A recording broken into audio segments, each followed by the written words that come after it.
Oke guys, welcome back to Cakra Diva Reinkarnasi dalam pembahasan alur cerita Wang Lin Renegade Immortal Shiny episode ke-122. Seperti biasa, kita review dulu pembahasan alur cerita episode sebelumnya di mana Wang Lin telah menyelesaikan babak kedua kompetisi Akbar Jenderal Iblis dengan 15 pukulan Drum Iblis plus dapat bonus melewati penghalang Ascendan tepat setelah pukulan terakhir dibunyikan. Namun segera setelah itu Wang Lin langsung memicu kemunculan hukum langit yang membawa niat untuk melenyapkan kultivator penentang surga seperti dirinya. Ketika Wang Lin hampir saja digeprek oleh jalan surga inilah muncul sosok setan kuno yang mendiami Drum Iblis dan menawarkan Wang Lin pertolongan untuk mengusir hukuman langit selama pemuda itu mau membantunya untuk mengumpulkan 8 pecahan jiwa setan kuno di negara iblis lain. Sudah kepepet karena udah mau dibuat sadaqallahul azim, Wang Lin pun menerima tawaran setan kuno dan tepat ketika itu lalu luhur tertinggi negara iblis langit muncul untuk pertama kalinya sebelum langsung mengembalikan jalan surga ke tempat asalnya. Setelah terlepas dari hukuman langit, Wang Lin menuju Goa Abadi dan akhirnya menyelesaikan transformasinya sebagai kultivator Rana Ascendan. Gimana cerita selengkapnya? Langsung aja kita terobos. Aduh. Wang Lin benar-benar baru saja menyelesaikan penerobosannya ke Rana Ascendan ketika tiba-tiba saja sebuah cakar raksasa yang dipenuhi dengan kekuatan iblis menerobos ke Goa Abadi dan berkata bahwa dia akan segera merebut jiwa primordial Wang Lin. Wang Lin sendiri yakin bahwa cakar raksasa itu jelas bukanlah makhluk sembarangan karena bisa menerobos Goa Abadi. Namun jelas dia tidak akan menyerahkan jiwanya begitu saja. Wang Lin meletuskan energi pembantaian ke arah cakar raksasa namun tanpa memberikan cukup banyak efek kepada si tangan raksasa, sebuah giok sudah lebih dulu meledak dan menyusupkan energi aneh yang membuat jiwa primordial Wang Lin seperti ditarik paksa keluar. Pemilik cakar raksasa yang merupakan pecahan jiwa di menara iblis itu berkata bahwa selama bertahun-tahun semua ahli Ascendan yang melakukan terobosan di tanah roh iblis telah dia telan dan Wang Lin jelas bukanlah pengecualian. Jiwa primordial Wang Lin benar-benar hampir tidak terselamatkan dan karena itulah dia meledakkan niat pembantaian yang bisa menghentikan pergerakan cakar raksasa barang sekejap. Tanpa membuang-buang waktu untuk menghadapi entitas berbahaya seperti ini, Wang Lin pun segera menuju plafon teleportasi dan berpikir untuk meminta bantuan setan kuno saja untuk melarikan diri. Wang Lin melesat secepat yang dia bisa menuju plafon teleportasi sementara cakar raksasa yang sudah berhasil lepas dari pengaruh niat membunuh juga bergerak cepat untuk memburunya. Wang Lin telah mencapai plafon teleportasi secepat yang dia bisa, namun karena cakar raksasa mengejarnya, jalur teleportasi yang seharusnya langsung OTW ke Danau Naga itu jadi terganggu, sehingga Wang Lin pun nyasar ke taman terbuka dengan mungkin lebih dari 100.000 buah kenaikan surgawi tertanam di dalamnya. Wang Lin sudah pernah melihat buah ini ketika berada di planet Sujaku, dan mengingat kalau buah kenaikan surgawi mampu menaikkan kultivasi seseorang untuk sementara waktu, di mana sebagai gantinya si orang yang makan buah itu akan langsung shikyo karena niat membunuh dalam hatinya. Wang Lin tidak bisa berlama-lama memikirkan buah kenaikan surgawi ketika cakar raksasa kembali muncul sehingga pemilik mutiara pembangkang surga itu pun segera memanggil pedang abadi. Tapi baru juga keluar, Soligo sudah disambar petir merah yang membuatnya hampir saja mati kesetrum sehingga Wang Lin pun buru-buru menyelamatkannya dengan transformasi iblis. Ledakan terjadi dan baru setelah ledakan itulah Wang Lin melihat sebuah armor pelindung lengan yang kemungkinan menjadi sumber kekuatan cakar iblis berasal. Dan benar saja apa yang Wang Lin pikirkan karena tidak menunggu lama setelah armor pelindung lengan muncul, sesosok makhluk menyerupai bayangan manusia berwarna hitam dengan mata hijau muncul dan meraup ketika menyerbu ke arahnya. Sosok hitam itu menyebarkan gelombang suara yang membuat kesadaran Wang Lin tergoncang di mana gelombang itu menjadi semakin dan semakin kuat hingga bahkan tak mampu dibendung oleh gulungan reinkarnasi. Goncangan pada kesadaran itu juga membuat kendali atas jiwa primordial Wang Lin menjadi lebih sulit untuk dilakukan dan kini dia merasa bahwa kekuatan iblis si pemilik armor pelindung lengan sudah mulai menguasai 50% kesadarannya. Wang Lin yakin jika kesadarannya ditelan sepenuhnya, maka jiwa primordial yang sudah susah payah dia bentuk ketika menerobos ranah ascendan pasti akan dilahap dan hal itu merupakan mimpi terburuk yang tidak ingin Wang Lin alami. Memikirkan betapa ngeri hidup tanpa jiwa primordial, Wang Lin mulai memaksa otak dan sisa kesadarannya untuk berpikir demi mencari jalan keluar dari situasi ini. Ketika itulah buah kenaikan surgawi melintas dalam pandangannya dan meskipun dia tidak tahu sedahsyat apa buah memabukkan tersebut, Wang Lin merasa tidak punya pilihan kecuali melahapnya. Sejumlah besar cairan merah yang merupakan ekstrak buah kenaikan surgawi memasuki tubuh Wang Lin membuat dia membunuh dalam dirinya melonjak dan di saat yang sama mulai menarik kembali jiwa primordial yang sudah setengah jalan dikeluarkan dari tubuhnya. Bayangan iblis hitam auto panik melihat Wang Lin menarik jiwanya kembali dan menggelontorkan lebih banyak usaha untuk menyelesaikan ekstraksi jiwa primordial yang terasa lebih sulit ini. Namun tidak menunggu lama, efek dari buah kenaikan surgawi telah menguasai Wang Lin sepenuhnya menyebabkan pikirannya dibutakan dengan niat membunuh, di mana saat ini pemilik mutiara pembangkang surga itu pun bahkan tidak takut mati demi bisa menghabisi orang yang telah mengganggunya.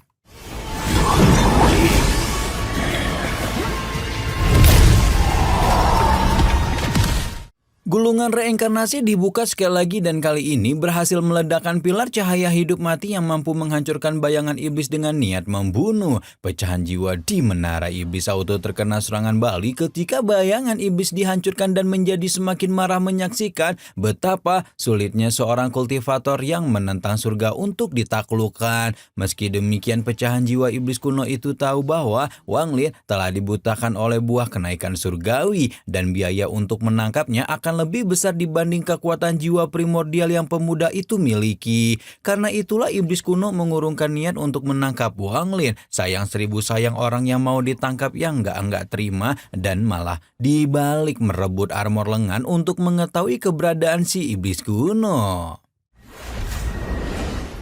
Tanpa banyak babi bu, Wang Lin menebaskan pedang abadinya sebagai tanda akan segera memulai perburuan dan membuat Su Lingao agak mengkhawatirkan kondisi tuannya ketika meminta Wang Lin untuk istirahat sebentar. Namun Wang Lin justru melayangkan tatapan tajam setajam silet kepada Su Lingao dan membuat roh pedang abadi itu tidak memiliki pilihan kecuali mengikuti keinginan Wang Lin yang udah ngeplay. Su Lingao dipenuhi ketakutan ketika berpikir bahwa lelaki mengerikan yang dahulu dia temui di planet Sujaku sekarang telah kembali dan kembali dalam versi yang jauh lebih mengedankan lagi. Pemikiran Su Lingao bukannya tanpa alasan karena Wang Lin saat ini telah kehilangan kewarasan dan satu-satunya hal yang ingin dia lakukan hanyalah membunuh siapapun yang telah mengganggunya. Seolah tidak cukup gila dengan buah kenaikan surgawi yang telah dia serap, Wang Lin mengambil seluruh buah kenaikan surgawi yang tersisa hingga sekarang dia benar-benar hanyalah mesin pembunuh yang tidak akan segan untuk mencabut nyawa orang lain, meski hal itu juga akan membahayakan nyawanya sendiri. Hal ini langsung dibuktikan ketika iblis kuno yang melihat pergerakan Wang Lin segera mengambil tindakan dan mengirimkan 10.000 iblis penelan hati ke arah pemuda yang menggila tersebut. Namun Wang Lin sama sekali tidak berhenti sekalipun teknik iblis kuno telah menyebabkan luka parah di sekujur tubuhnya. Wang Lin justru menampar tas penyimpanannya dan mengeluarkan kendi berisi anggur surgawi sebelum menegak 4 tetes yang tersisa di sana.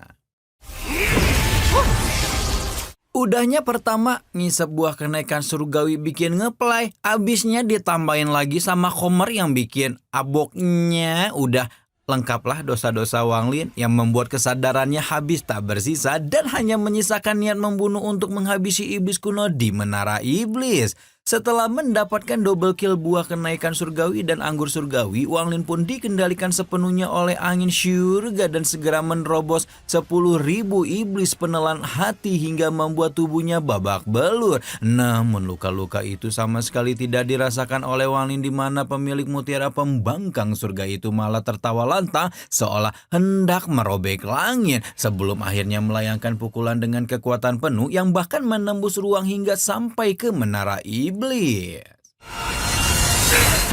Iblis kuno dibuat terbagung-bagung menyaksikan bagaimana Wang Lin dengan tubuh hancur dan jiwa primordial yang udah ninu-ninu tetap sama sekali tidak terpengaruh di bawah kendali angin surga, dan dengan kecepatan ini pemuda itu telah sampai di negara iblis api, tepatnya distrik Huayao yang berada dekat dengan menara iblisnya. Iblis kuno yakin distrik Huayao tidak akan tinggal diam menyaksikan kebarbaran Wang Lin, dan benar saja karena tidak menunggu lama setelahnya camp patroli militer yang dipimpin oleh murid sekte pedang Daluo bernama Zisu melihat Wang Lin lewat, di mana meskipun yang lewat adalah seorang Ascendan, Zisu yang melihat si Ascendan itu dalam kondisi luka parah pun tidak dapat menahan diri hingga akhirnya menyerang untuk mendapatkan keuntungan.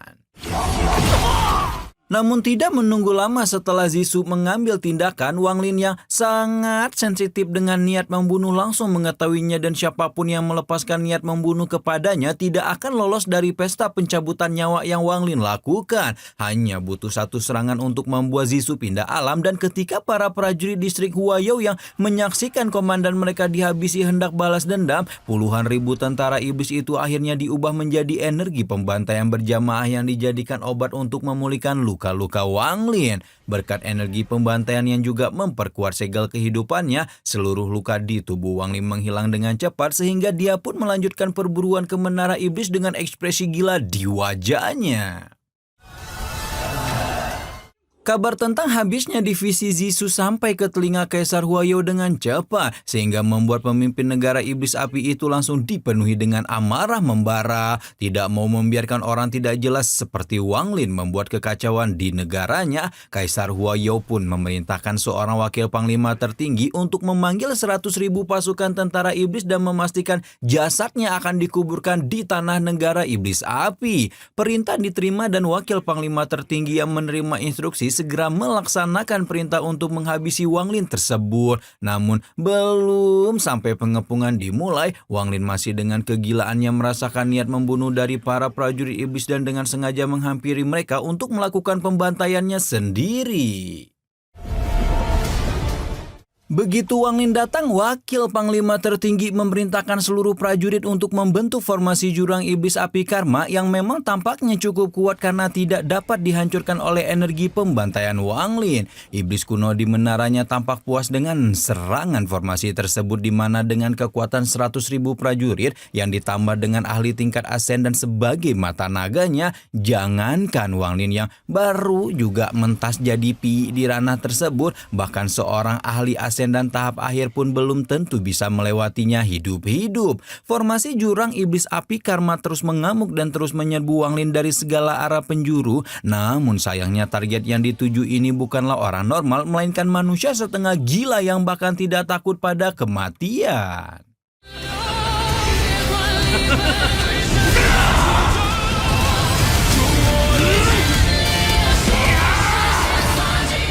Karena itu meski naga api terus merangsek ke arahnya tanpa henti, Wang Lin juga terus mengayunkan pedang abadi dalam jumlah yang sama sampai akhirnya luka-luka baru kembali bermunculan di sekujur tubuhnya. Tapi namanya juga orang lagi bukannya lari atau menyelamatkan diri, Wang Lin malah merasa semakin abok ketika merasakan niat membunuh yang dilayangkan kepadanya. Dan hal itu membuat sang pemilik mutiara pembangkang surga itu berambisi untuk merebut niat membunuh itu untuk dirinya sendiri. Wang Lin meledakkan kekuatan dan membuat wakil panglima tertinggi agak deg-degan karena menangkap kalau ahli ascendan asing ini berencana menghancurkan formasi dengan kekuatannya. Namun ketika wakil panglima hendak menghentikan Wang Lin, tiba-tiba Tiba-tiba saja gerbang neraka terbuka dan meledakkan aliran air dunia bawah yang dipenuhi dengan aura kematian seperti banjir bandang ketika menyapu seluruh prajurit negara iblis api. Wakil Panglima tertinggi Auto dibuat terbagung-bagung ketika melihat ini karena dia tidak menyangka bahwa seorang ahli di ranah asenan mampu menciptakan daunnya sendiri. Sementara itu Wang Lin di tengah kegilaannya masih mampu mendapatkan pencerahan dari mana setelah menggunakan buah kenaikan surgawi yang difusionin bersama dengan anggur surgawi dan niat membunuh yang tak terhitung jumlahnya, Wang Lin berhasil menyentuh tepi langkah kedua Tao surgawi sehingga mulai sekarang dia tidak akan lagi terpaku pada jalan kultivasi Tao surgawi, melainkan fokus untuk mengembangkan Tao-nya sendiri. Tidak menunggu lama 100.000 pasukan iblis distrik Huayo bersama dengan pemimpin mereka yang merupakan seorang wakil panglima tertinggi ditelan habis dalam sungai dunia bawah dan membuat bahkan iblis kuno yang masih ada nun jauh di sana pun terkesan menyaksikan bagaimana ahli ascendant tahap awal itu mampu menciptakan sebuah sungai alam baka seperti ini. Karena sudah kepalang jadi, iblis kuno pun berpikir untuk meladeni permainan Wang Lin dan memanggil pengikutnya yang bernama Ming Yuan alias orang yang sudah menyelamatkan Hua Pao dari penjara kegelapan. Itu loh, masih ingat kan? Tanpa banyak babi bu, iblis kuno meminta Ming Yuan untuk bersiap karena mereka harus segera memberikan tamu yang tak diundang ini sambutan terbaik yang bisa dia terima. Wahyu, waduh, nggak di dunia nyata, nggak di dunia Donghua. Emang udah ngeri banget kalau udah POD barang haram gini ya guys ya. Janganlah nyentuh-nyentuh barang-barang setan ya guys ya.